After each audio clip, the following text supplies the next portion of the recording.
y a vraiment un thème en fait qui me tient à cœur, et c'est une des raisons en tout cas pour laquelle généralement je reviens en fait sur ce thème, c'est le thème du discernement. Hein, je vous en parle souvent en fait de ce discernement. La première chose qu'il peut prendre en compte, c'est, on a vu hier en fait, c'est les mondes qu'on se construit, les projections que nous nous faisons sur les autres. Ça, c'est le premier discernement. C'est apprendre à avoir du discernement sur ce qu'on suppose, sur ce qu'on imagine et sur ce qu'on projette en fait d'une personne ou d'une situation, d'un lieu, d'un événement, mais aussi de ce que nous projetons aussi sur nous-mêmes. Et quand on arrive à avoir cette clarté, en tout cas, du moins suffisamment de recul pour réaliser à quel point en fait nous construisons en permanence des mondes intérieurs qui sont, on va dire, conditionnés, dans lesquels ces projections sont conditionnées par ce que l'on aimerait être, à quoi on aimerait ressembler, ou souvent le paraître par rapport à ce que les autres attendent de nous. Et on est en fait un petit peu constitué comme ça dans le regard de nos parents, de à quoi on devrait se conformer, à quoi nous devrions ressembler pour recevoir un amour, pour mériter l'amour. Vous voyez à quel point la vision du regard que nous nous portons nous-mêmes et les mondes que nous construisons sont intimement liés avec le besoin d'amour et une mendicité secrète et subtile de notre capacité à pouvoir recevoir de l'amour, qui va se traduire par la reconnaissance et énormément d'autres choses en fait, dans lesquelles subtilement, de manière plus ou moins habile, nous arrivons à trouver des choses dans le regard des autres, dans le monde, pour pouvoir être aimés. Donc on est vraiment dans des relations énergétiques à plein de niveaux. Prenons un exemple. Est-ce que fondamentalement, on arrive à rester, et ça revient à ce que je vous disais hier sur le vide, le manque, addictif de vouloir prendre le vide, est-ce que nous sommes en paix avec nous-mêmes, de juste être en paix avec nous-mêmes? Qu'est-ce qui nous vient en fait si d'un seul coup, imaginez, on se retrouve tout seul dans les hauteurs du Vercors avec une tente pendant une semaine? Qu'est-ce qui va nous manquer en premier? Imaginons, on a de la nourriture, on a tout ce qu'il faut. Quelles sont les premières choses qui vont nous manquer? Posons-nous la question, c'est intéressant en fait de voir, parce que quand on crée un jeûne comme ça, mental et vital, quelles sont les premières choses qui vont arriver? Parce que fondamentalement, qu'on ait faim, ok, c'est normal, c'est de l'énergie physique. Mais il va y avoir un besoin d'alimentation sur les autres corps. Un besoin vital, un besoin mental. Peut-être que le besoin spirituel, lui, est substanté, parce qu'on se retrouve tout seul. Donc il y a une opportunité de toucher à des espaces de vastitude, de complétude, qui est peut-être la meilleure solution, en tout cas, pour trouver ça. C'est intéressant de voir d'ailleurs qu'il faut parfois annihiler le mental et le vital pour trouver un autre corps qui arriverait à trouver d'autres espaces. Mais qu'est-ce qui nous manquerait en premier si on s'isolait? Est-ce que ce serait le téléphone, d'un seul coup, les réseaux sociaux? Est-ce que c'est la discussion avec notre meilleur ami ou notre meilleure amie?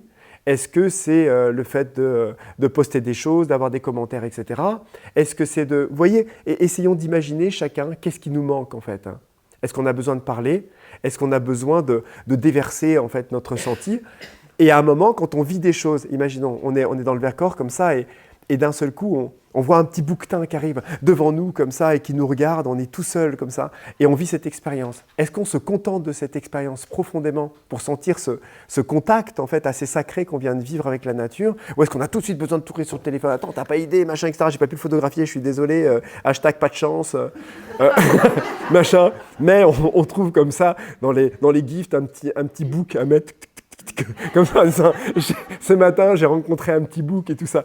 Je plaisante, mais pas tant que ça en définitive. Alors parfois, c'est ok, on rigole et puis on partage des choses. Mais il faut regarder en fait en nous, qu'est-ce qui secrètement en fait est habité en fait dans la dépendance, je vais dire ça comme ça, la dépendance en tout cas, qui pourrait paraître inaperçue dans une vie de société quotidienne, mais qui l'est dès qu'on se retrouve face à nous-mêmes.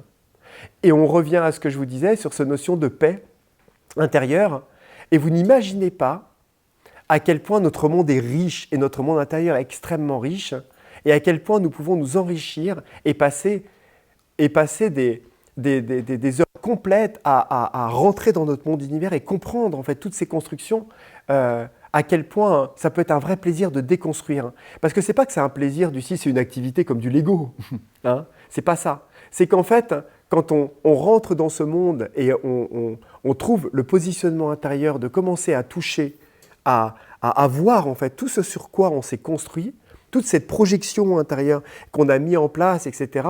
Comme je vous disais, le fait de de ne se voir que soi-même quand on voit quelqu'un, quand on prend d'un seul coup, dès qu'il y a quelque chose qui nous touche, d'essayer, et je vous dis, c'est pas toujours facile, hein, je l'entends, mais d'essayer d'avoir en tout cas le recul au moment où on a les possibilités, l'énergie de le faire, d'avoir une opportunité de se dire, tiens, ça c'est vraiment intéressant. Pourquoi j'ai pensé ça en fait de cette personne à ce moment-là? Pourquoi je lui mets ça et je lui porte cette responsabilité de quelque chose qui s'est passé, certes, qui fait partie de la situation, mais pourquoi je lui en veux? Qu'est-ce qu'il a fait? Et de réaliser que ça nous appartient. Le positionnement que nous prenons, les choses que nous réalisons ou que nous pensons nous appartiennent à 100%. Personne n'a le moyen de nous mettre en colère. Personne n'a le moyen de nous chiffonner si cette colère n'existe pas en nous et si ce n'est pas nous qui décidons de nous mettre en colère. Si une personne est relativement en paix, profondément, et détachée de quelque chose, une personne peut très bien venir créer quelle que soit la situation, si la personne décide de ne pas être en colère et décide de se positionner à un endroit, on en parlait un petit peu hier, sur le choix, d'accepter d'y aller parce qu'on a envie de faire quelque chose et d'accepter de ne pas y aller, et bien simplement, la personne n'a aucun pouvoir sur nous. Le pouvoir qu'une personne a sur nous est le pouvoir que nous lui donnons. Vous vous souvenez hier un petit peu lors du rituel du feu, où je vous ai même expliqué à quel point même au niveau du divin, des forces, des éléments et des énergies, c'est nous-mêmes qui donnons notre pouvoir à la nature. C'est nous-mêmes qui donnons notre pouvoir aux possibilités et aux énergies tout simplement de faire un travail ou de ne pas le faire. Comme nous autorisons une personne à nous manipuler, ou à nous charger d'énergie négative, ou nous plomber, et ainsi de suite, et ainsi de suite, et ainsi de suite. Ce n'est pas de la faute de l'autre, entre guillemets. Ça, c'est une chose importante. Et je vous assure que ça enrichit énormément notre monde intérieur, mais vraiment énormément notre monde intérieur, quand on arrive à trouver cette dimension de reprendre sa responsabilité vis-à-vis des choses et de réaliser à quel point nous sommes responsables de notre monde intérieur. Et que pour ça, on n'est pas seul, on est accompagné et il y a vraiment une vraie dimension lumineuse et amoureuse qui nous ouvre les portes au fur et à mesure que nous avons le courage de nous regarder en face. Il y a trop souvent, vous savez, aussi même dans les mondes spirituels, je vais dire ça comme ça, ou dans les milieux en tout cas un peu on va dire, dans une relation avec le divin et la conscience et tout ça, quand on parle de bhakti, de dévotion, de le donner au divin, et moi-même j'en parle beaucoup, de fait de donner au divin. Parce que quand on donne au divin, on se décharge, on se détache en fait de certaines choses. Mais ce n'est pas pour ça qu'il faut enlever la responsabilité que nous avons vis-à-vis des constructions que nous avons mises. C'est pas parce que, imaginons, il y a une histoire avec quelqu'un, pas vous lui donner une claque en lui disant « Oh non, c'est sorti spontanément, et puis de toute façon, maintenant, tu prends ce que tu as pris, ça t'appartient, et puis de toute façon, c'était sans doute ton karma, parce que ça m'a traversé. » Tu vois, c'est karmique. Et voilà. Non, mais je prends en plaisantant, parce que bien sûr, c'est caricatural. Et vous entendez bien qu'on aime parfois récupérer une quantité de petits concepts et les mettre à notre sauce pour éviter de prendre nos responsabilités dans la vie. Et c'est vraiment tout ça, en fait. C'est que la chose, c'est que quand on commence à grandir intérieurement, on réalise en même temps que nous ne sommes pas seuls, que nous sommes vraiment accompagnés, mais que nous acquérons une maturité qui nous amène à comprendre que nous sommes responsables, en fait, de ce que nous vivons intérieurement. Et je ne dis pas de ce que nous vivons extérieurement. Entendez bien la différence, hein ? Les livres un petit peu New Age, dont les 4 bonus, des 4 trucs, du truc téléchargeable, de attirer tout ce que vous voulez dans votre vie, ici et maintenant, en 5 minutes, 15 € au lieu de 3 799 €, barré, c'est forcément quelque chose de louche. Hein Je m'égare. Hein mais je le dis en plaisantant comme ça, mais je veux juste dire qu'il ne faut pas croire que nous avons tout pouvoir sur le monde extérieur. On n'a pas tout pouvoir sur le monde, sur l'humanité, sur les circonstances collectives, hein, et même individuelles, parce qu'il y a des choses qui nous échappent, hein, dans la mémoire, dans le chemin d'âme, dans certaines choses, certaines conditions de cause à effet, de conditionnement qui ont été mis en place sur notre chemin pour nous faire grandir.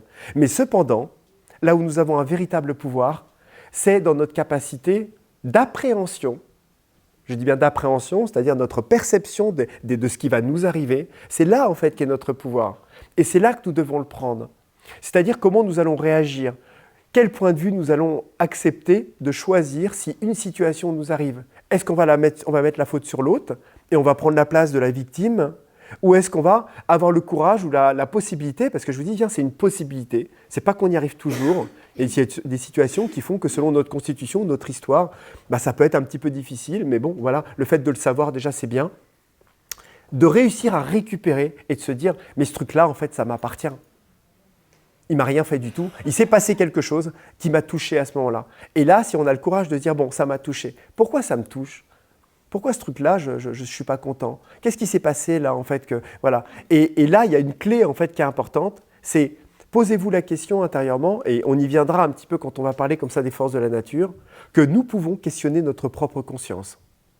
C'est-à-dire que nous pouvons demander à notre conscience de, pourquoi j'ai été touché ? Quelle est la cause en fait ? Pourquoi ça me chiffonne ? Quelle est la source de l'émotion qui fait que je suis venu à lui en vouloir et à l'attaquer intérieurement, alors qu'en fait il y a juste quelque chose qui a été dit qui m'a mis en porte-à-faux intérieurement, alors que même il n'a même pas voulu le faire. Quelle est la cause en fait de ça ? Et si vous vous tournez votre regard vers l'intérieur et vous posez la question, vous allez voir que la conscience va vous répondre. Vous allez sentir un nœud au plexus, vous allez sentir une énergie que vous connaissez depuis longtemps, une énergie d'enfance, quelque chose que vous connaissez peut-être avec vos parents, qui est un schéma, un pattern énergétique récurrent, un schéma dans lequel vous tombez, ou nous tombons en fait souvent. Et là, vous allez avoir la réponse. Et là, ça c'est quelque chose qui nous appartient. Et si on le traite, on va réaliser à quel point nous passons notre temps à projeter, à supposer, à incriminer, etc., etc. Vous voyez ce que je veux dire ? C'est pour ça que je vous dis que quand on regarde quelqu'un, on ne se voit que soi-même.